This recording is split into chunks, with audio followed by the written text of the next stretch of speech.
Yes.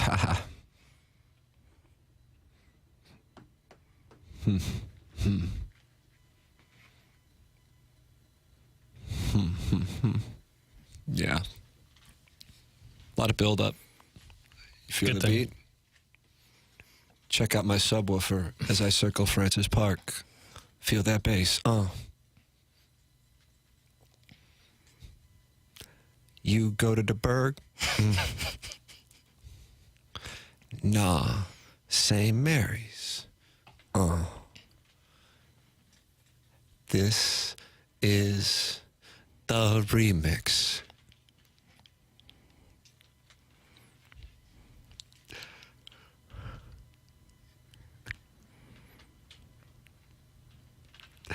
Welcome into Balloon Party. It's driven by Mungenast, St. Louis Acura, Alton Toyota. My name is Tim McKernan. It's unbelievable. It's unbelievable for so many reasons. That's Jackson Burkett. That's believable. Well, it's still a pleasure to have me. Jackson Taylor Twellman will be had as well by Together Credit Union. Boy, howdy, like will you you took ever. a bong rip over there. What was that about? You coughed, and then you were surprised by your own cough. Well, it was like I don't want to get too graphic, but it was a cough with some like malicious intent. What does that mean? It wasn't like a throat clearing cough. It was like a cough that was like, ooh, what was that? What's going on? I don't know. Something to monitor, though. We will keep an eye on it throughout the course of this hour. We also have the Lil Piddles Tuesday half and half. You nailed it once again, Tim. Presented by the Angry Beaver. Watch the program on the Air Alliance team studio cams on YouTube and see what's doing. Talk it over. More 101 listeners or TMA listeners in there? I'll go in there and I'll take a look and see what's doing. We have Taylor Twellman, presented by Together Credit Union, as City has the West. Who's next? Well, the answer is Vancouver, but who will be the opponent in the playoffs? What does all of this mean here now that they can kind of take it easy a little bit? I mean, let's be honest about it. Can't catch Cincinnati, and nobody can catch you in the West, so you settle in. What's the move? We'll see what Teller has to say and what we can expect. It's best of 3 in the first round, and then one game decides it all. Well, those games will take place in St. Louis at City Park. The best of 3, the second game will take place, and whoever wins that wild card game, 8 versus 9. Yeah, definitely. Yeah, I'm looking forward to seeing it. I know the atmosphere is going to be world class, and I remember thinking back to that first St. Louis City game that they won. Joe Klaus made a great run towards the end of the game, and I watched it, and there was a win. I was like, that's awesome. Like, it's really cool that they're going to start with a win. I'm not expecting much this season. No, and to hell win no. the West, all the Western Conference players got to come through St. Louis. You couldn't have ever imagined an expansion team like this. How do you do? It's really awesome, and it's just a credit to everybody involved with City SC over there. So we'll talk that over with Taylor Twellman, 10:35, presented by Together Credit Union. This is Balloon Party, driven by Mungenast, St. Louis Acura, Alton Toyota on 101 ESPN and on YouTube. Hop on into the YouTube chat. I'm wearing a Defense Doggies t-shirt. Defense. Jackson's wearing his Mizzou t-shirt. We are locked in. We are local, and we are all St. Louis all the time. You like that? I love that. I think it should be used as a promo for our show. Thank you. I just saw the Little Piddles half and half in my email. Yeah, it's there. It's Okay. sitting there. It's All just right, go ahead. it's just like a little cute little friend there. It's What like, about Ohio State and Peacock? oh, well, let's get into that now. Okay, fine. Sure. It's your half and half. Angry Beaver sponsors it. Yep, mention Piddles, $5 off any pizza at the Angry Beaver. Ohio State fans are up in arms about their game this weekend versus Purdue being on Peacock exclusively. Firstly, how do you think? What is that about? Yeah. What is that about? Mm-hmm. What are you doing? Why are you like doing Scooby-Doo impressions? Well, that's because there's more. I got some juicy. Oh, wow. This is like a little gossip column all of a sudden. Well, Firstly, how do you think Missouri fans react to being on the streaming service exclusively? Do you think in the era of new media deals for college football, we will see more and more games go exclusively to streamers? Hypothetically, would you take a streamer-exclusive game for Mizzou LSU if it meant it kicked off at 7 p.m.? Yes. Insta-ship. You'd take that? Insta-ship. Yeah. 100%. All right. I was wondering where you were going to be on that. Insta-ship, yes. Because we talk about what's great for the program is night games for recruits, brings the energy, And the fan base. Yeah, but for the fan base, I don't think they would be too thrilled if they had to download another streamer. Yeah, I don't know what to say about that. That's the game. I'm not happy that I have Spectrum and YouTube TV and Hulu and Peacock and Apple else. TV, Right. and what else do I have? I mean, it's the way that it is. Now, taking a step back on a general commentary on the state of television, and am I off on this? This is going to be populist, so people are going to like this. It's not my goal. I want to make that clear. But every month I'm getting an email saying, "No, your subscription went up." Every month, ESPN was $9.99 up until like 5 days ago. Now it says $10.99. It's your choice. Yeah. Take it. Yep. And it just keeps, and every month I get the subscription charge has gone through, but then I'll also get the Hulu is now up to whatever it is now, $7.99. Yeah. Oh, yeah. And then they also at the same time send you an email saying, if you're sharing your password, we're coming for you. It's brutal. It is brutal. It is a low point. Now, with that all said, all these games weren't available 20 years ago. So from that standpoint, it has improved. But I just think the way that it is at the moment is a low point. Oh, But I mean, if Missouri's on, for me, if Missouri's on Peacock, I'm going to watch. I watch City on Apple TV. I enjoy the ease of just knowing they're playing. That's where they are. Right. But yeah, I'm just in general, a program of Ohio State's brand to be on Peacock surprises me. And I also don't understand what the hell the deal is that's an NBC product. So the rule, it's Ohio State and Purdue. yes, and I there's would think that's Fox or Big Ten Network or ESPN. I guess has some Big Ten too. part of the deal with the Big Ten media deal was that like upwards of 10 games across the life of the deal go exclusively on Peacock, exclusively on a streamer. And so this, I guess, Ohio State has never been on it, so this is the first time that they are. But I'm sure that was a juicy part for NBC and Peacock. They're like, well, you got to give us at least Ohio State or Michigan once. You know, you got to give us something more people are going to come. Rutgers and Maryland? Yeah, or Northwestern Iowa. You know, some Iowa's, I know, a more prestigious school. But Ohio State, Michigan are obviously the cream of the crop when it comes to Big Ten. So, but I also understand fans being like, what the hell? Like, I pay all this money for my subscription to cable, and now basically to watch sports. I mean, outside of live sports, how many people are watching just straight linear television? And if that's basically the sole reason you have it, and the game is now on Peacock, I can understand fans being... Well, I absolutely understand it, but you presented the scenario in which I get the choice of LSU at 7 o'clock or LSU at 11 o'clock without... And it's 7 o'clock all day long. Yeah. So you think it would be better for the program to be on a streamer where less eyeballs might be, but the time is more... Yes. All right. Hey, listen, I would love it too. Maybe selfishly, but I know I would love it. Instantaneous. Yeah. And I'm obviously in the younger generation. This whole thing about it's just a way to... I'm on HD1, so I got to use a different phrase. Gently caress your undercarriage. That's good. It's the 11 o'clock game. Yeah, they think so highly of it. They're putting it up against Texas and Oklahoma. Stop. It's not good. It's Texas A&M, 2:30 against Alabama, but then they'll switch them around the following week. Where's Texas A&M the following week? Well, 2:30 against Tennessee. It's just the brand recognition. Yeah. You win, you get the better time slots. Yeah. Reconcile by winning. Kim English. Reconcile by winning. Not happy with time slot. Reconcile by winning. How do you think Texas Oklahoma fans feel about getting the 11 a.m. kick? That's just the deal with that game. That game is an 11 o'clock game. I don't know. I don't know how often that thing is anything but an 11 o'clock. Yeah. Okay. Yeah. Fair enough. I don't know. I would think like Mizzou fans were upset about the 11 a.m. kick. Well, it's also a neutral site game. It's, different. This is about it. Truly. I go on and on about it, and it's, it just hurts. It's like here you are, 25 years old, a bachelor. I mean, I'm 47 with 2 children, hockey skates and such on Saturday. It's a different program. And you're sitting there going, I'm not sure I'm going to go. Right. I mean, yeah, I think but if the game were at 2:30 or at 7, it's not even a question. That's my point. And you went there, and you're a passionate Missouri fan. Oh, yeah. Yeah. So this is a real thing. But hardcore fans go, you go no matter what. I understand if you're a hardcore fan. Yeah, you do. But to grow a program, it has to be easier for people who are casual fans. It's just the way that it works. But I don't know. I'm exhausted. I feel like I'm barking at them, and it doesn't matter. It's not like this is Missouri's fault. It's just the way that it is. Yeah, it's just the nature of the beast to an extent. Yeah, it gets me worked up. And of course, the Kentucky game is at night. But I understand, and that's in Lexington, for the record. A lot of road games at night, a lot of home games at 11. Sucks. Yeah, it does. It sucks.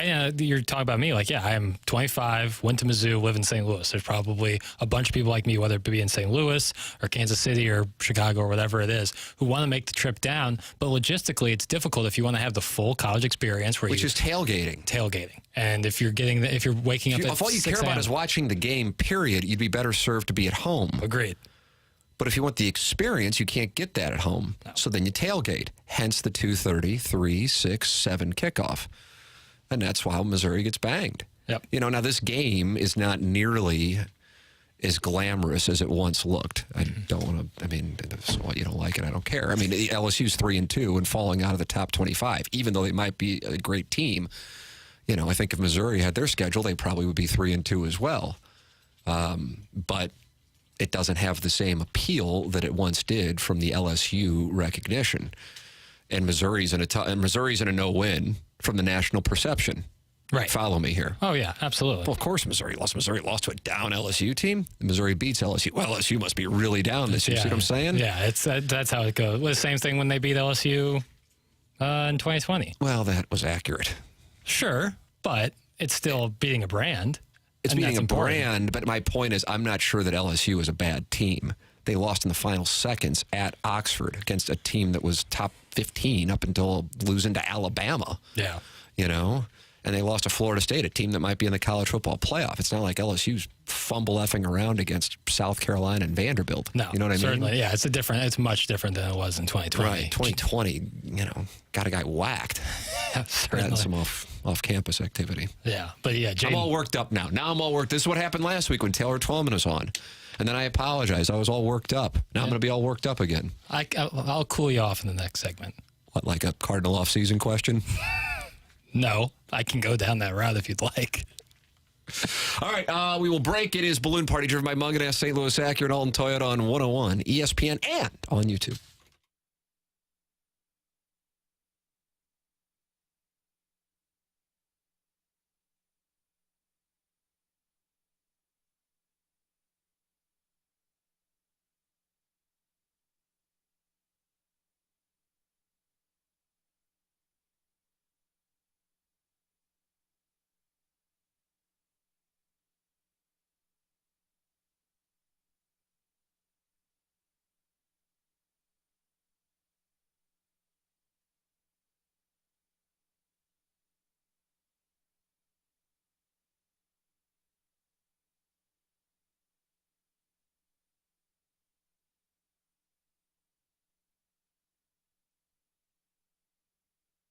The world's largest sportsbook in Las Vegas is now in Illinois. The Circa Sports app is sports betting the way it should be. Big app bets, high betting limits, tight moneyline splits, and the best customer service. And right now, the Circa Sports app is in Illinois. It's brand new. You can go over across the river. If you live in Illinois, you can start betting with Circa Sports. And they always get those tight money lines. Minus 110. A lot of places you're going to see minus 115, minus 120. It's not what Circa does. They strive for that minus 110 money line split. And if you need to talk to customer service, the people who run the app, run the sportsbook out in Las Vegas are doing it. This is Circa. This is Circa Sports. They're not outsourcing it or using chatbots. They will talk to you if you need any help. So visit circasports.com for more details. Get ready to start betting like a pro. If you or someone you know may have a problem with gambling, call 1-800-GAMBLER or text ILGAMB to 833-234.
Welcome back. This is Balloon Party, driven by Mungenast, St. Louis Acura, Alton Toyota. We're on 101 ESPN and on the Air Alliance team studio cams. Tim McKernan, Action Jackson with you.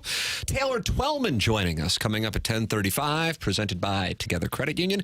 And ladies and gentlemen, it's time for question 2 of the Little Piddles Half and Half, presented by the wonderful people at the Angry Beaver.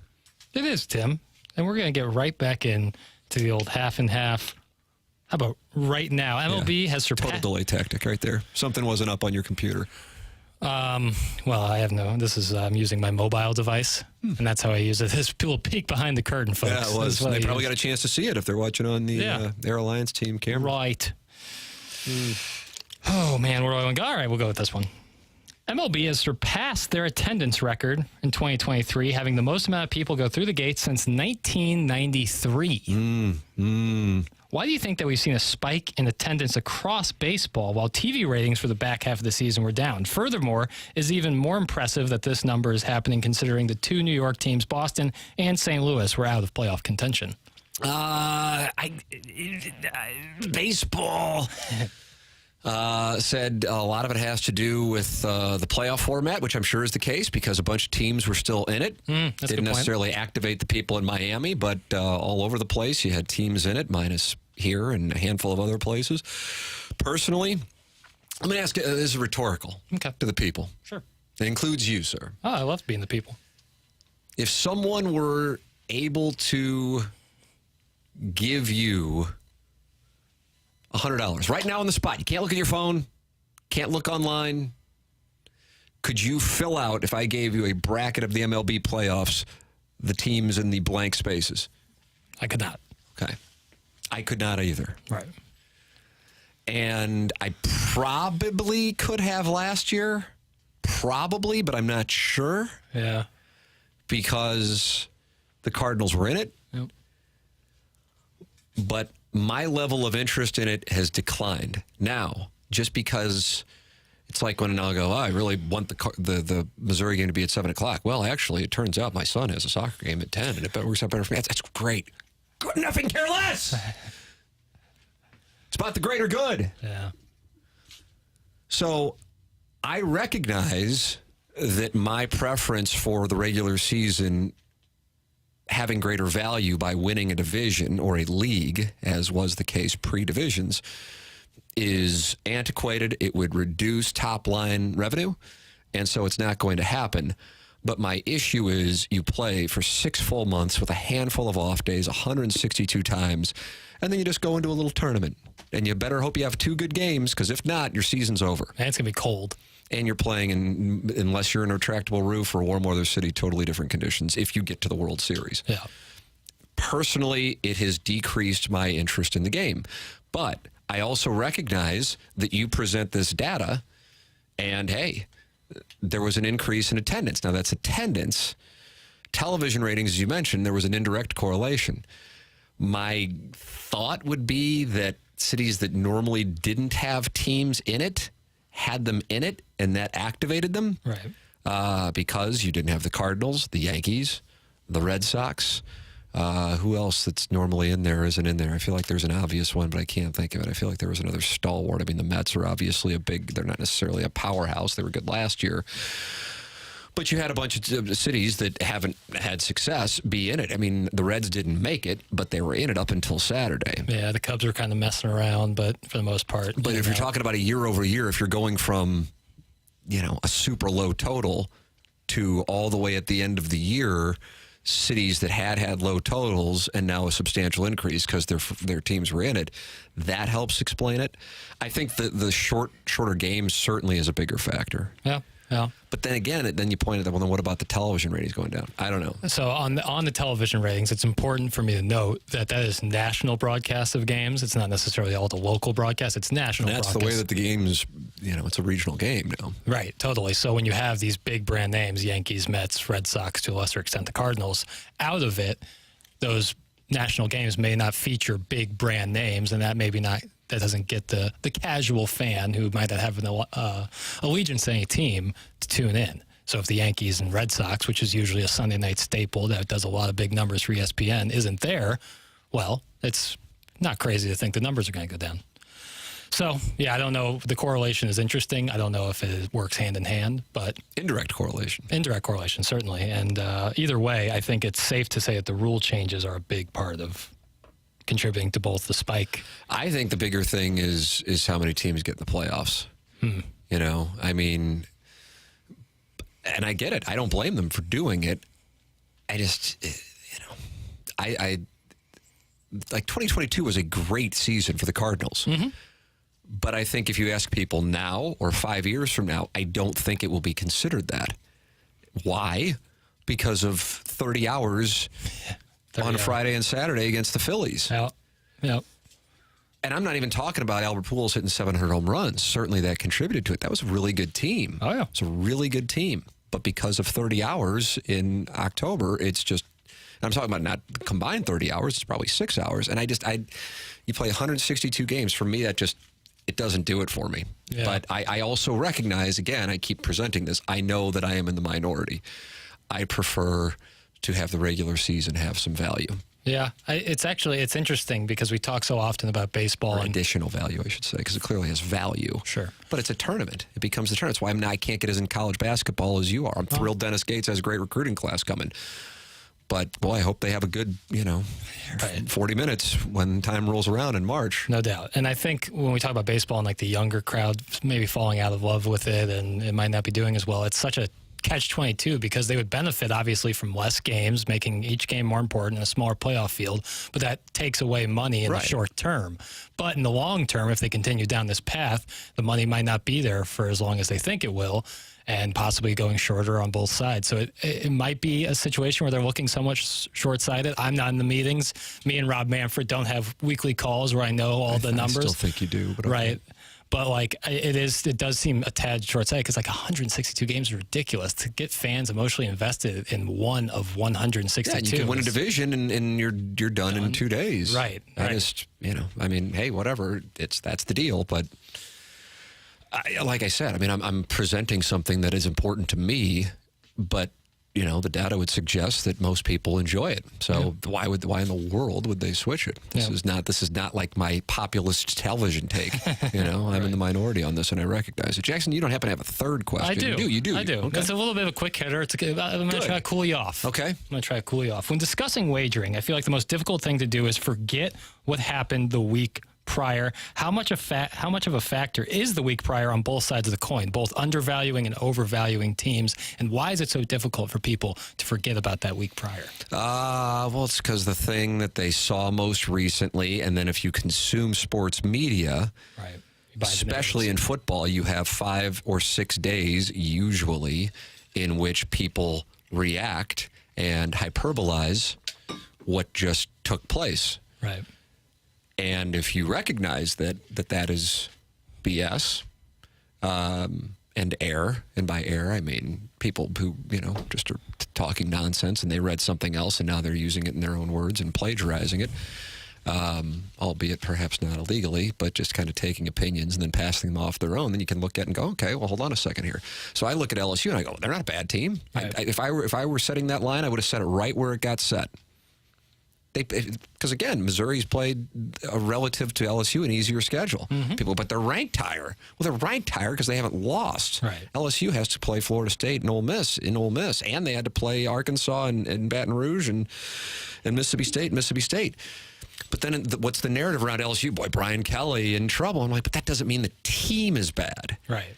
And so you have to essentially ignore the BS. Yeah. That's just people coming in and doing a podcast or tweeting or filling a show with a bunch of nonsense. Do you watch the games? How much are you aware of the numbers? Because the numbers actually determine it. And the guys who know the numbers move the lines. Yeah. So, yeah, if anything, that's an edge for a gambler, is to recognize the prisoner of the moment phenomenon. Dolphins Bills was a prime example. That was one of my Circa Millions plays. Yeah. And I would gather people lost a lot of money this weekend. I would guess. Oh, yeah. It was a big fade the public weekend. Was it? Okay. Oh, yeah. The Chiefs thing had to be an absolute debacle, especially considering Mahomes slid at the 3 and he could have covered there. Yeah, but that's a weird-looking line. and people immediately are like, wow, that's free money. Well, if it's a weird-looking line, there's usually in a the reason. NFL, absolutely. Yeah, And Vegas doesn't lose absolutely. money. I say absolutely 75% of the time ballpark. Yeah. Yeah, and this is, but math is not as stimulating to convey to the public as screaming about something, even if you don't mean it, and doing WWE theater. Right. And calling for people's jobs, even if you don't know your ass from a hole in the ground. Yeah. It's like, and that was probably like the Chiefs Jets thing. Oh, Taylor Swift's going to be in attendance.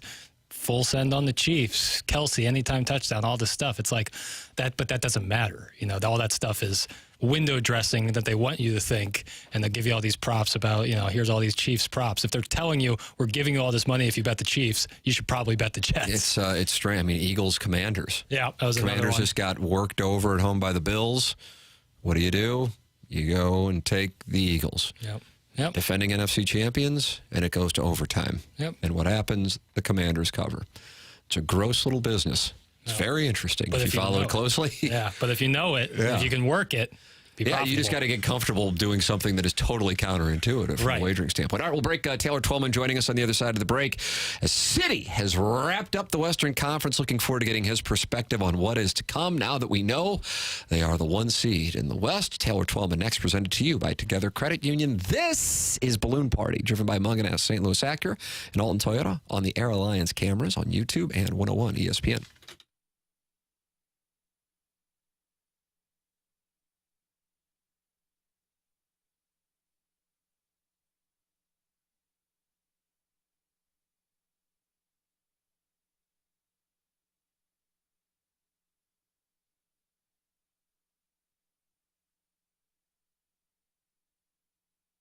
Mungenast, St. Louis Acura, Alton Toyota, the presenting sponsor of Balloon Party here on 101 ESPN. Also the place where I go to get my cars, get my family's cars, get our cars serviced anytime we need it. It's so easy, and they're so friendly. I am so happy to have the partnership we have with Mungenast, St. Louis Acura, and Alton Toyota. All you got to do is go to stlouisacura.com or altontoyota.com, or you can call or text the number 314-252-0029. And now you're interacting with the people at Mungenast, St. Louis Acura, and Alton Toyota directly. And that's a listener-specific line. That is not for everybody. That is for listeners of this program and TMA and the Tim McKernan Show podcast. So connect with them directly by texting or calling. First-class customer service, first-class people. It's Mungenast, St. Louis Acura, and Alton Toyota. And listen, there's a bunch of Mungenast dealerships throughout the area. The ones we're talking about are Mungenast, St. Louis Acura, and Alton Toyota. Online at stlouisacura.com and altontoyota.com.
This is Action Jackson with a Sports Center update brought to you by Saliga Heating and Cooling. The Drew Lock-led Seattle Seahawks defeated the New York Giants last night. Final score of 24-3. That was another Sports Center update brought to you by Saliga Heating and Cooling, an independent American Standard heating and air conditioning dealer.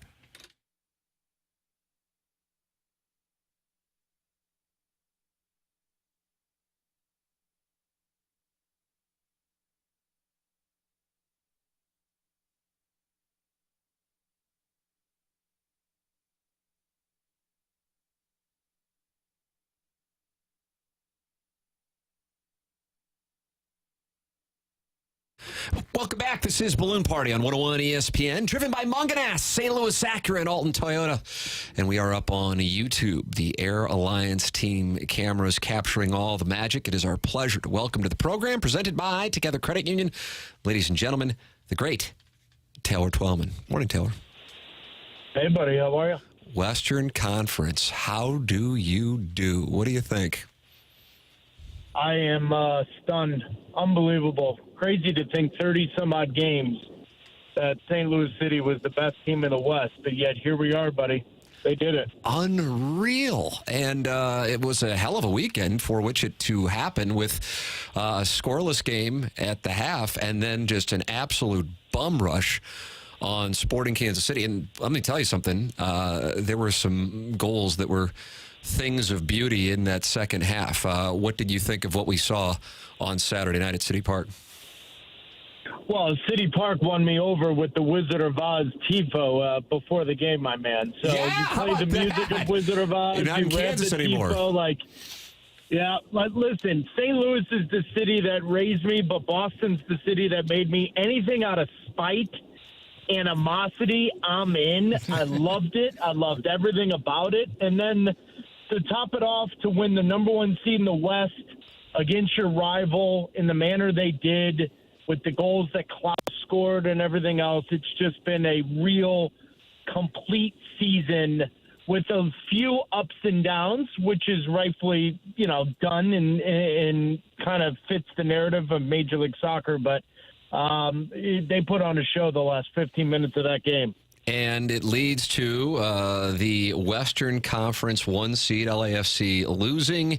And there you go. Nobody can catch them. Nobody can catch Cincinnati either. So they win the Supporter Shield. Let's talk about some short term, and then let's get to the playoffs. Kind of a weird spot here now.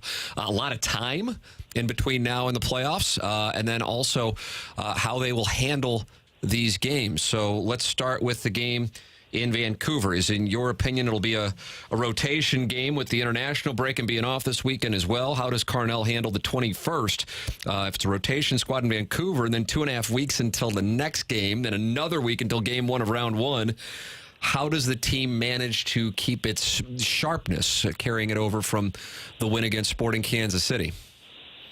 It's not easy. I'll tell you that right now. I know how I would handle the Vancouver game. I would rotate anyone that's got any kind of knock or anyone that doesn't really love playing on turf. I'm not playing them. Yeah. Vancouver's turf is not the best, so I'm definitely not doing that. I think Bradley Cardinal yesterday in the media said that he is going to give them 4 days off and then find a way to play a game before the 21st to try to keep them sharp. The hardest part will not be the 21st. The hardest part will be after the 21st. How do you manage the emotions? How do you manage the expectations? That's where the Tim Parkers and the MLS experienced players that have played in the playoffs, that's where they're going to come in handy. But you got to learn from what the New England Revolution did in 2021. And they won the Supporter Shield. They won set the record for most points. They didn't have a game for almost 2 weeks because of Thanksgiving and whatnot, and they didn't manage that well. I think you've got to really look around some examples to see how you can find some middle ground, but you've got to make sure the players are sharp and fit. What would your ideal matchup be for City in the first round. I mean, it could be one of a few teams here. Buddy of mine texted me and says Dallas scares the hell out of him. Both games against them this year were weird. What is your opinion on the ideal matchup and maybe the one that you would prefer that they avoid? I don't actually have an opinion of that yet because I want to still see where this ends up. I will answer your buddy's text, though. The first game of FC Dallas, that is actually a notch against Bradley Carnell. The weather, the storm, all of that threw it for a loop. But when they came back to that, if you remember, Tim, they were on a real run. Yeah. And he changed the lineup. And I think Bradley post-game was like, you know what? I think internally was like, I may have overmanaged that or whatnot. I don't think FC Dallas scares St. Louis City. They shouldn't. I don't think St. Louis City should have a preference. The game's at City Park. The first round, though, is different. It's the first team to win two, and so it puts the real pressure on the home team to make sure you win that first game. And so I think St. Louis City just needs to make sure they take care of business at home and use City Park to their advantage. I don't think as of today there's an opponent that suits them more because no matter what, they're going to try to make them uncomfortable at home. Something that was interesting that was said by the DeSmet product and the coach of Cincinnati, and that is that the Supporter Shield has surpassed the MLS Cup in terms of relevance. What is your opinion on what he had to say there? Well, Pat Noonan, I mean, I've known Pat since we were 5 together, right? We're teammates all growing up through grade school, went to grade school together, then obviously had real success together here in New England, although we lost 3 MLS Cups in a row together. I will say this, that tone is now all of a sudden creeping up a little bit more in the technical staffs around Major League Soccer. However, my rebuttal to this was on Twitter, and I would say this to Pat.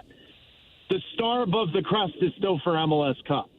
And my comparison to anyone listening that may not be completely informed on the Major League Soccer level, it's no different than the NHL President's Trophy versus Stanley Cup. Yep. You know, the St. Louis Blues aren't walking around celebrating their President's Trophy when they're all playing golf by Memorial Day in May.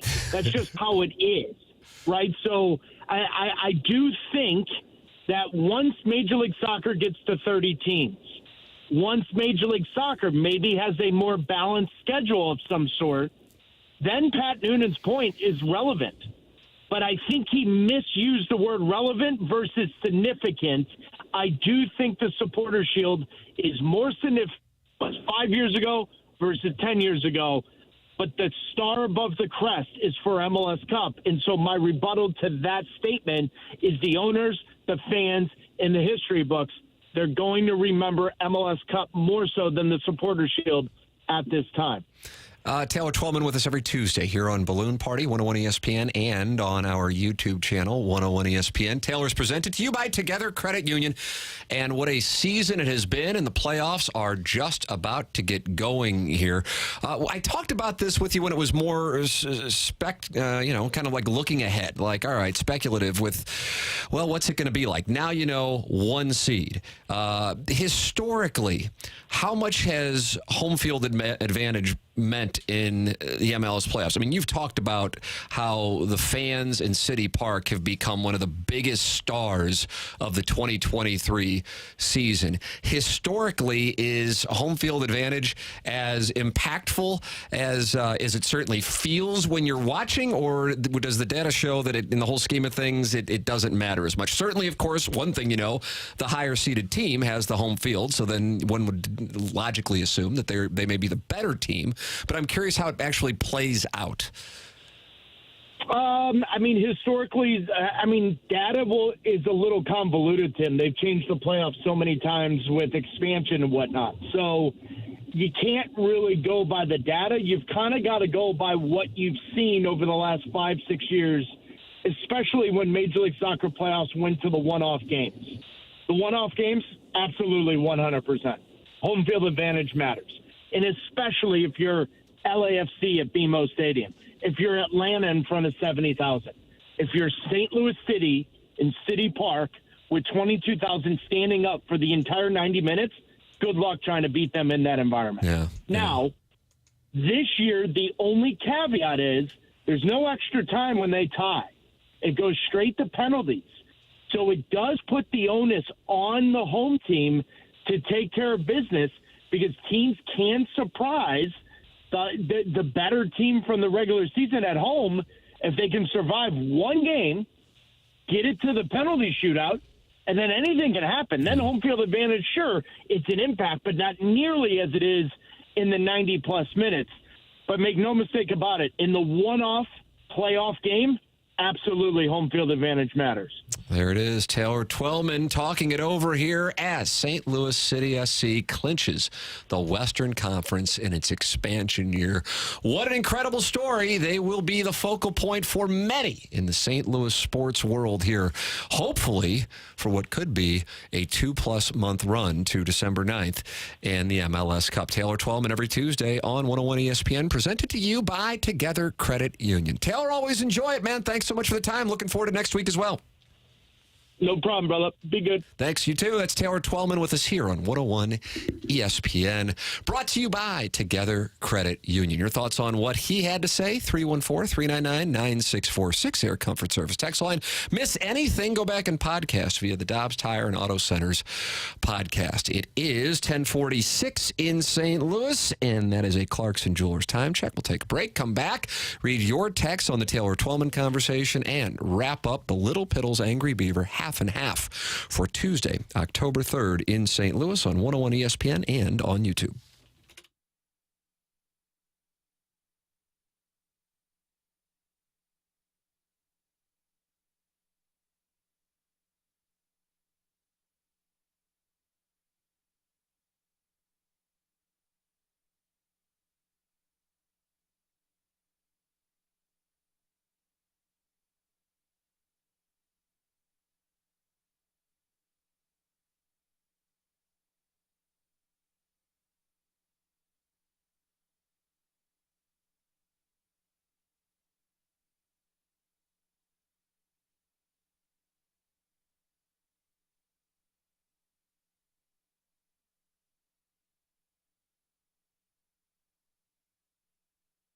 If you're sick of having slow internet that doesn't reach every nook and cranny of your house, then I'm here to introduce you to Whisper.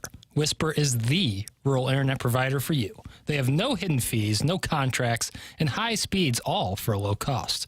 Plus, they have first-class customer service that'll help you set up and answer any questions along the way. Everyone deserves to have internet access no matter where they are, and Whisper has internet that is reliable and fast. Whisper is the rural internet provider. They go places that other companies don't to provide you with first-class internet service wherever you are. Whisper has no hidden fees or taxes, and Whisper has no contracts or cancellation fees, so you can get your internet up and running with ease, and Whisper offers high speeds at low prices. Plus, Whisper is offering free installation right now to the end of September. They're having customer support team who will come out and set you up with your internet so you don't have to worry. Go to Whisper ISP right now to learn more and get free installation. That's Whisper, without an H, ISP.com.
Welcome back. This is Balloon Party, 101 ESPN, driven by Mungenast, St. Louis Acura, Alton Toyota. Tim McKernan, Action Jackson with you. About 8 more minutes. Then it's BK and Ferrario at the top of the hour. If you miss anything, go podcasting. You can podcast TMASTL. I mean, we got the app. We got a whole app dedicated to the show. Mm-hmm. And you can watch it anytime you want on YouTube, youtube.com/TMASTL. And then Jackson and I also do the Tim McKernan Show podcast. So we're doing 4 hours plus a day, plus sound stories. Hey. Listen, people don't want to admit it, but we are humble workhorses. Humble workhorses. We won't tell you. Is that, in a way, though, is that a bit of an oxymoron? Like if we're saying we're humble workhorses, I mean, if we're just workhorses who are humble, we probably wouldn't mention the part that we're... I know, but the paradox is we're honesty in media. So to say anything but that would be disingenuous. Okay. No, I follow And I'm not in the business of being disingenuous. No, and we don't kink shame. Do you have any other questions on this Little Piddles Angry Beaver half and half for Tuesday, October 3rd, as we look so glorious on YouTube? We do. Trevor Bauer is back in the news after... this is a story that gets my Irish up. Yeah. This is a story that gets my Irish up, brother. Trevor Bauer is back in the news after he released a video and tweeting out all the details involved in his sexual assault allegations. What do you make of the Trevor Bauer saga? What do you think about the trend of people all over the accused and then their innocence, when applicable, falls on deaf ears? Well, Jackson... It's 10:53, and I'm going to do my best to condense this into 6 minutes. I ask, and maybe people can text it in if they would like, how many of you were aware of the Trevor Bauer allegations in 2021? And then my part 2 of the question would be, how many of you watched the video Trevor Bauer posted yesterday on Twitter for 3 minutes and 50 seconds, showing text messages from the lady who accused him, and also a video, allegedly, from the lady who accused him, smiling while he was sleeping next to her the morning after the alleged incident that got him suspended from baseball for more than a couple of years.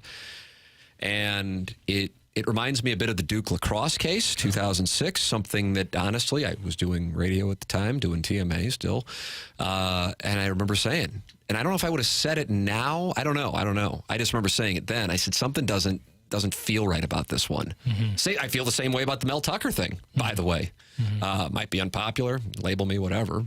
Fine. I mean, I got to be honest with people.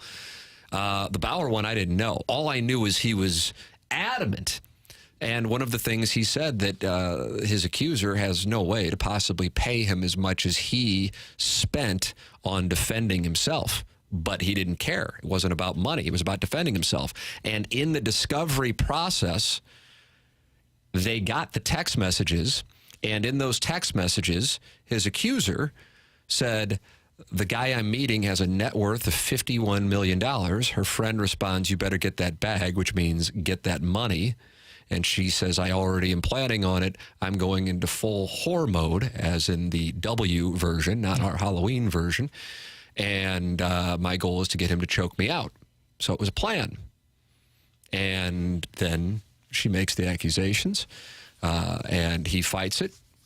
Most people, as is the case, court of public opinion, he's convicted, and Major League Baseball and the Dodgers part ways with him. So what has he been doing? He's been pitching overseas in Asia the last year. Then he, on Twitter, provides this information. I mean, it wasn't just him saying it. He had the shots of it, and he had the video of it. They settle. She doesn't get $1 from him. And still, his reputation, I would imagine for most people, well, isn't he the guy who sexually assaulted somebody? See what I'm saying? It's over, yeah. I hate this crap. Now, I don't have a solution to it. You know, something that was, you know, a tenth of a percentage point as far as impact goes was how we saw a false story regarding Patrick Cantlay and his hat turn into the story of the Ryder Cup, which then led to Rory McIlroy getting pissed because Joe LaCava, his caddy, celebrated with the hat gesture to the crowd on Saturday afternoon in Rome. And that also was a byproduct of misinformation and group thought and people being scared to saying, hold on a second, maybe this doesn't necessarily add up. It was one guy tweeting it, and then it just became truth. So imagine how many things we are told are truthful that may in fact may not be true if you think about how little wildfires in the world of sports turn out to be truths that, when upon further review, were BS the whole time.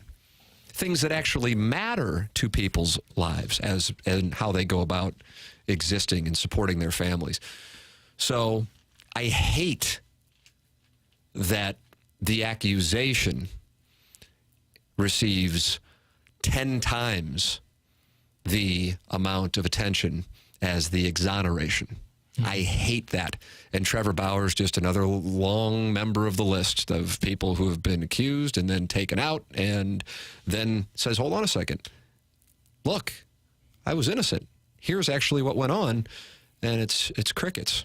Yeah. And that pisses me off. Yeah. Really pisses me off. Yeah. And when you talk about like the Duke lacrosse thing, it's when you also look at the court of public opinion, if it fits that narrative, something like Duke lacrosse getting in trouble for what they got in trouble for or alleged to, then people are like, yeah, that I could see that. I could see that being the case. Trevor Bauer, I could see that being the case. You know, he's a little bit different. He's quirky, and I could see that being the case. And then you're absolutely right. You know, the headlines when it originally comes up is so sensationalized, and then when the truth eventually does come out in applicable situations, obviously not applicable every time, but when the situations come out and the truth comes out, it is almost always much less covered. Like I search the internet every night for links for both of our shows. Yes, Jackson sends me about 20 stories every day for TMA and for Balloon Party. Yeah, and I look at major news networks, including major sports news networks, and I would say I maybe saw 1 to 2 headlines. I couldn't agree with you more. Like I said, it's 10:58, because I could do 2 hours on this, because it's something that I really, because it's a much bigger issue. Right. And how this has come to pass is in part social media, and also in part the lack of accountability from media passing off truths that are false. Mm-hmm. And that is what you now have. That's why, I mean, it's super random, but the Doug Gottlieb, Freddie Freeman thing. Oh, yeah. Yeah. I was like, let's effing go. Yeah. Let's go. It's a good call. Because it's not, I have nothing against Doug Gottlieb. Right. It's the principle of it. If you get something wrong, then you got to own it, man. Right. Consequences to what you say. Absolutely, because it is defamatory. The issue with, one of the only law classes I took was communications law, and one of the toughest elements for it, and I'm sure a lot of attorneys who are listening would agree with this, when it comes to a slander suit or a libel suit, is the thing you have to prove is malicious intent.